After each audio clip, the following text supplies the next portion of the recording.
Bakit pag magkagalit ang tao, hindi mag-iimikan at sobra niyo na kinaiinisan ang isa't isa? Hanggang sa hindi niyo na namamalayan ang tagal niyo na palang hindi nagpapansinan. Bakit nga ba? Dahil ba sa sama ng loob o maling nagawa o dahil sa mataas na pride? Sa sobrang taas ng pride, nagpapakiramdaman kayo kung sino ang unang hihingi ng tawad. Paano kung pareho kayong ma-pride? E di habang buhay na kayong walang pansinan at mag-iinisan, di ba? Alam niyo ba ang kasabihang, it's better to lose your pride because of your love than to lose your love because of your pride?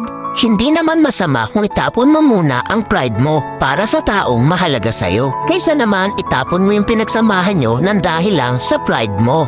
Wala namang masama o mawawala kung ikaw ang unang lalapit o iimik. Ika nga ang nagmamataas ang siyang ibinababa at ang nagpapakumbaba ang siyang itinataas. Kaya huwag ugaliin na magkimkim ng galit dahil ang galit ay basura lang sa ating puso at isipan.